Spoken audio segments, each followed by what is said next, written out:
दोस्तों आखिरकार 9 साल बाद इजराइल पहुंचे भारत के प्रधानमंत्री नरेंद्र मोदी।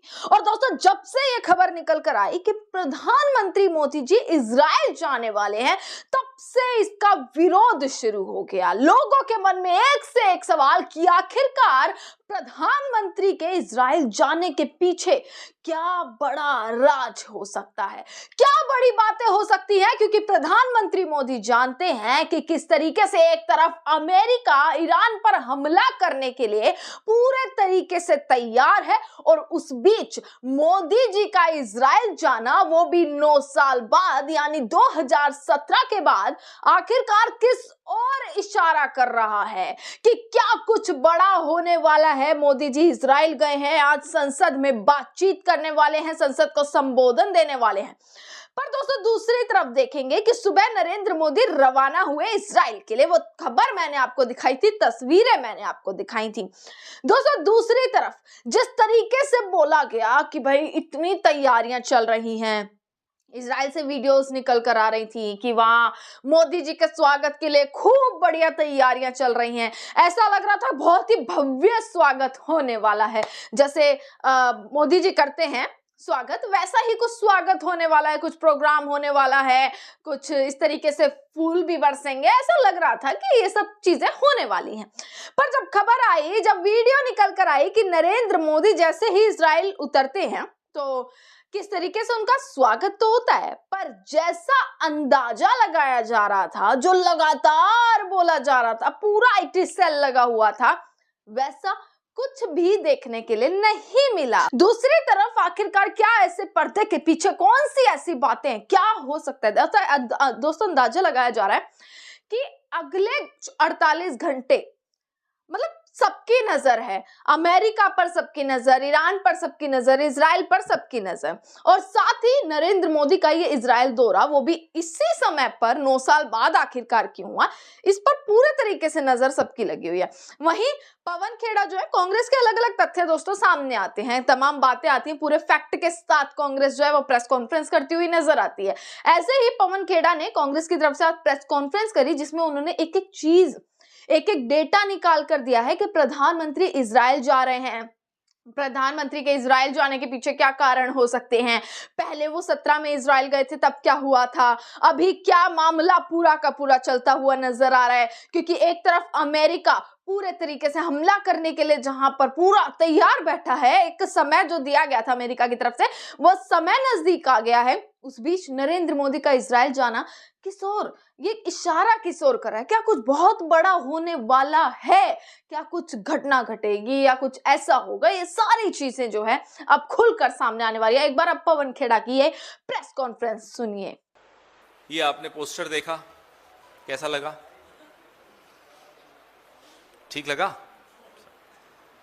तो इसमें प्रमुख पात्र आपको सब दिख जाएंगे। You will see the leading characters of this Jeffrey ने बना दी जोड़ी फिल्म। आज प्रधानमंत्री जी इजराइल की यात्रा पर हैं, अभी पहुंचने वाले हैं या पहुंच गए होंगे। पहली बार वो 2017 में वहां गए थे या भेजे गए थे या भिजवाए गए थे, वो हम आपको अभी थोड़ी देर में बताएंगे। लेकिन जिस माहौल में इजराइल का ये दौरा हो रहा है, उस माहौल को भी समझना जरूरी है। जो हमारा एक बहुत पुराना साथी है ईरान, उस पर अमेरिका हमला बोलने की काफी खबरें आ रही हैं कि कभी भी हो सकता है। इस माहौल में प्रधानमंत्री जी इजराइल गए हैं। धमकियों से डरे प्रधानमंत्री जी, ईरान और रूस से हमारे जो व्यापारिक रिश्ते थे उससे किनारा कर लिया, और इजराइल की तरफ दोनों हाथ खोलकर बढ़ रहे हैं गले लगने। इसकी एक क्रोनोलॉजी है, और वो क्रोनोलॉजी मैं अभी आपको थोड़ी देर में समझाता हूं। मोदी जी जब कुर्सी पर बैठते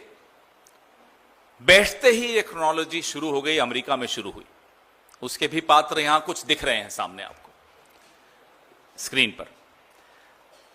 भारत की जो विदेश नीति रही है हमेशा इजराइल और फिलिस्तीन को लेकर हम दो राष्ट्रों के सिद्धांत पर हमेशा चले हैं, इसमें कोई शक किसी को नहीं होना चाहिए। और मानवीय आधार पर यह हो, इसका हम हमेशा समर्थक रहे हैं। लेकिन अमेरिका की, इजराइल की एक लॉबी ने हमारी दशकों पुरानी विदेश नीति की दिशा बदल दी, उसकी दशा बदल दी। We've had a very established foreign policy with regard to Israel and Palestine. But ever since Mr. Narendra Modi became the Prime Minister, a particular lobby of Israel and America got active and changed the direction of our foreign policy very decisively. अब जो files हैं Epstein साहब की, Epstein को साहब बोलना जरूरी है इस देश में, नाराज हो जाएंगे मोदी जी, इसलिए मैं एप्स्टीन साहब बोलूंगा, आपको बुरा लगे तो माफी। तो एप्स्टीन साहब की जो फाइल्स हैं, उन फाइल्स ने पूरी की पूरी क्रोनोलॉजी समझा दी। पूरी की पूरी क्रोनोलॉजी आपको यहां समझ में आएगी। और इसमें अकेले पूरी नहीं है, इसमें अनिल अंबानी भी हैं। आज एक और कैरेक्टर, एक और पात्र का इसमें आज एंट्री होती है। अब जेफरी एप्स्टीन मेरे लिए, आपके लिए, किसी भी सामान्य व्यक्ति के लिए एक नामी यौन अपराधी है, एक बलात्कारी है, एक पापी है। लेकिन हमारी मोदी सरकार के लिए, हमारी मोदी सरकार की विदेश नीति के लिए, मोदी सरकार की रक्षा नीति के लिए एप्स्टीन एक नायक है। हमारे लिए एक खलनायक है, मोदी सरकार के लिए वो नायक है। आप कहेंगे कि भाई वो तो मर चुका है, आप उसको है क्यों बोल रहे हैं, था क्यों नहीं बोल रहे? You may get this doubt that Epstein is dead. Why am I talking about him in present tense? देखिए साहब, एप्स्टीन भले मर गया, एप्स्टीन हमारी सरकार के फैसलों में, हमारी सरकार की नीतियों में जिंदा है। एप्स्टीन एक विचार है, एप्स्टीन मरा नहीं करते, विचार कभी मरते नहीं है। एप्स्टीन नरेंद्र मोदी की विचारधारा है, और मैं दावे के साथ ये कह रहा हूं। अब मैं जब क्रोनोलॉजी पे आऊं तो 2014 से 17 के बीच एप्स्टीन और हरदीप पुरी की कम्युनिकेशन, एप्स्टीन और अनिल अंबानी की कम्युनिकेशन, इस सब पे मैं भी आऊंगा, पूरी क्रोनोलॉजी समझाऊंगा आपको। एहूद बराक एक और पात्र हैं जो इजराइल के पहले प्रधानमंत्री भी थे, एक इससे पहले, और वहां की एजेंसी मोसाद के बड़े जाने माने नाम माना जाता है। ये जो पार्ट 2 हो रहा है ना इजराइल का, ये भी नरेंद्र मोदी का बेचारे का खुद का फैसला नहीं, ये मैं अब उनको ब्लेम कर दूं अच्छा नहीं। देखिए, इसमें एप्स्टीन साहब की जिम्मेदारी, इसमें इस लॉबी की जिम्मेदारी। ये जो नच बलिए का सीजन 2 है, इसका भी डायरेक्टर जो है वो नच बलिए, तो आप समझ रहे हैं क्योंकि एक मेल आई थी कि नाचा गाया जो भी, इसके भी डायरेक्टर एप्स्टीन हैं। और